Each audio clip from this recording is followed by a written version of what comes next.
స్నేహ ఏడుతున్నావా? స్నేహ ఏంటి స్నేహ ఇది? ఎవరో ఏదో అన్నారని నువ్వెందుకు ఏడటం? వాళ్ళన్నది నా గురించే కదా నాయుడు బావా. లేదు తెలియక అన్నారులే స్నేహ. వాళ్ళన్నారని నేను బాధపడట్లేదు నాయుడు బావా. ఆ మాటల్లో నిజం ఉంది కాబట్టి ఏడుస్తున్నాను. నా వల్లే అక్క జీవితం నాశనం అవుతుంది. నా కోసమే అక్క తన కాపురాన్ని వదులుకొని ఇక్కడ ఉంటుంది. నాకు వెలుగివ్వడం కోసం అక్క కొవ్వొత్తిలా కరిగిపోతుంది. అక్కకి అర్జున్కి మధ్య విభేదాలు వస్తున్నాయి. వదిన, ఇందు, అత్తయ్య అందరూ అక్కపై కక్ష కట్టారు. ఇదంతా నా వల్లే కదా నాయుడు బావా. నా కోసం అక్క చావడానికైనా సిద్ధమే అంటుంది. ఆ పరిస్థితి రాకముందే నేను చచ్చిపోవడం మంచిది నాయుడు బావా. అయ్యేం మాటలు స్నేహ? చావడానిక మనం ఉన్నదే. సమస్యలు వస్తుంటే పోతుంటే ఇలా పద్యానికి చచ్చిపోతే అందరూ ఈ పాటికి బతుకుండరు ఎవరో. మనం ఏదైనా బతికి సాధించాలి స్నేహ.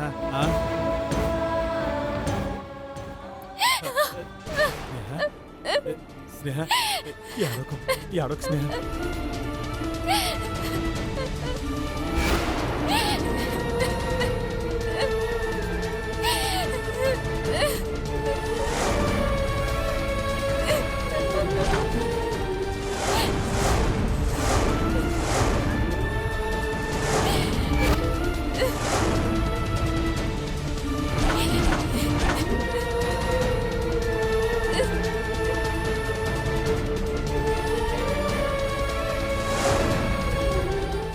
చూసావే మీ ఆయన గారి ఓదార్పు యాత్ర.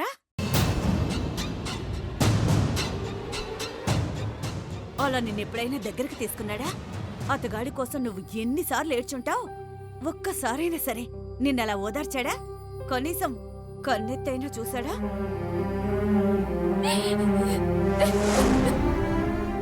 ఉసే పిచ్చిమొద్దు. వాళ్ళని అలాగే వదిలేస్తే నువ్వు ఆశించిందేది నీకు దక్కదే. అందుకే వెళ్ళి పూజ సజ్జ తీసుకురాపో. పూజ సజ్జ ఎందుకమ్మా? నిన్ను మీ ఆయన పూజ సజ్జలో కూర్చోబెట్టి ఊరేగిద్దామని. ఎందుకు అంటావంటే పిచ్చిమొహం దానా. వెళ్ళు, మీ ఆయన్ని గుడికి తీసుకెళ్ళాలి. గుడికెందుకు? అడుక్కు తింటానికే, అడుక్కు తింటానికే. ఎందుకు అంటావేంటే నువ్వు కూడా దానిలాగే అడుక్కుపోవడానికి. అవునా? అవునే. ఆ గుడ్డోడితో కలిసిపోవడం అంటే వెర్రి ఆనందం వచ్చేస్తుంది దీనికి. మిమ్మల్ని గుడికి పంపుతున్నది కలపడానికి కాదే, విడదీయడానికి.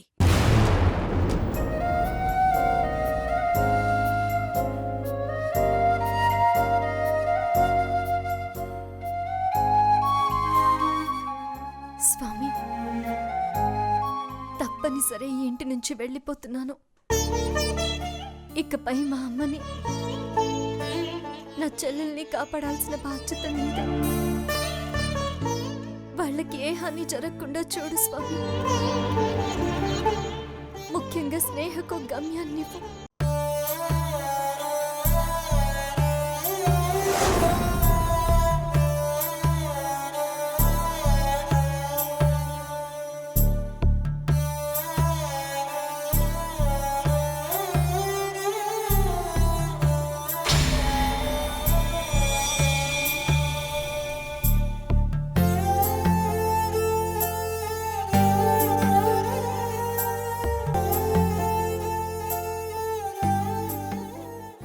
వెళ్ళొస్తాను స్నేహ.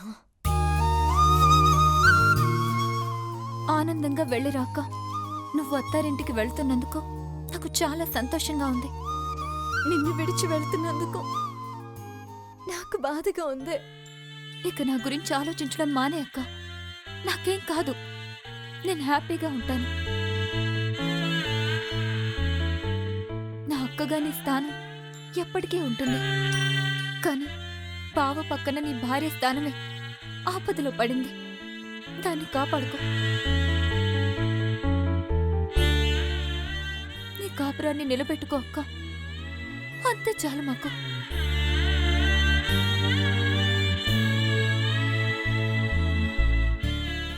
ఒకసారి స్థానం కోల్పోతే తిరిగి సంపాదించుకోవడానికి ఓ జీవితకాలం పడుతుందని నా జీవితం నేర్పిన అనుభవ పాఠంతో చెప్తున్నాను.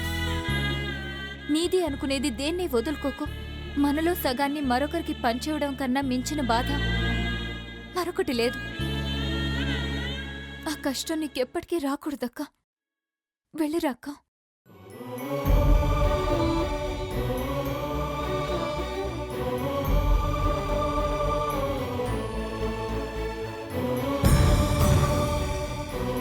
నాయుడు బావా.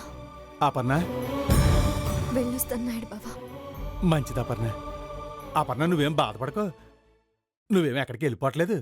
నిన్ను ప్రాణంగా ప్రేమించే మా దగ్గర నుంచి నిన్ను ప్రాణం కంటే ఎక్కువగా ప్రేమించే నీ భర్త అర్జున్ దగ్గరికి వెళ్తున్నావు.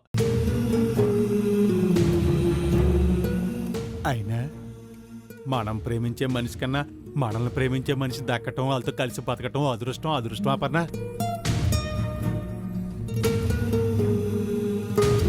శ్వాస ఆగిపోతే చత్తం, కానీ ప్రేమ లేకపోతే సత్తా బతకాలి నాలాగా. ఆ పన్న నువ్వు స్నేహ గురించేం బాధపడకో. నేనున్నాను కదా.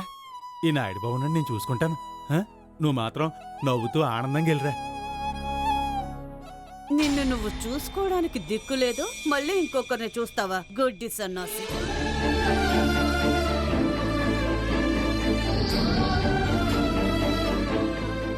కావేరి, నాయుడు బావ జాగ్రత్త. ఆయన గురించి నువ్వేం వరి అవ్వద్దక్కా. కంటికి రెప్పలా చూసుకుంటాను. నీ మీద నాకు నమ్మకం ఉంది కావేరి. దాన్ని నువ్వు తప్పకుండా నిలబెట్టుకోవాలి. నీపై కోపం తెచ్చుకున్నా, 4 మాటలన్నా అవి నా చెల్లెల కోసం. నాకు స్నేహంతో కావేరి కూడా అంతే. మీరు కూడా నా చెల్లెల్ని కావేరిలా చూసుకుంటారని ఆశిస్తున్నాను. అయ్యయ్యో, దానికేం భాగ్యమమ్మా. ఈ రోజు వరకు కావేరి ఒక్కతే నా కూతురు. ఇప్పుడు నువ్వు చెప్పావుగా, స్నేహ నా రెండో కూతురు. నువ్వు నిశ్చింతగా వెళ్ళిరా.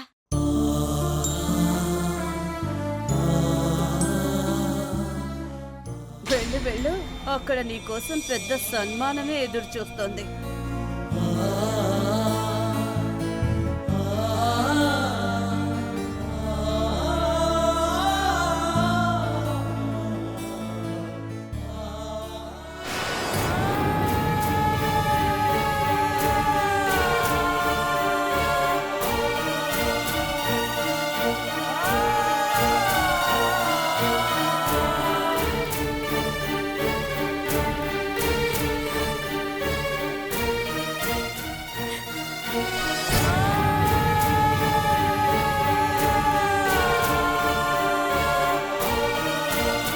పుట్టిల్లు సుభిక్షమైనా దుర్భిక్షమైనా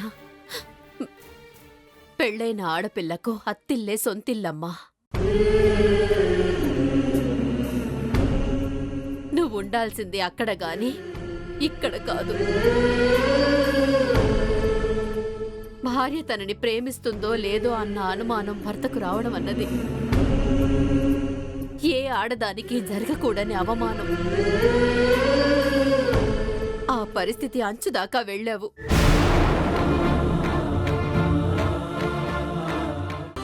అర్జున్, టైం అయిపోయింది, ఇక బయలుదేరు. ఒకసారి అపర్ణకు ఫోన్ చేస్తానమ్మా. ఇంతకన్నా దిగజారడానికి నీకు మెట్లు లేవు. పాతాళంలోనే ఉన్నావురా నువ్వు. పద. అది కాదమ్మా, ఒక్కసారి అపర్ణకు ఫోన్ చేసి. మళ్ళీ ఆ పేరు ఎత్తావంటే నిన్ను కన్నతల్లి నీకుండదు. నడు.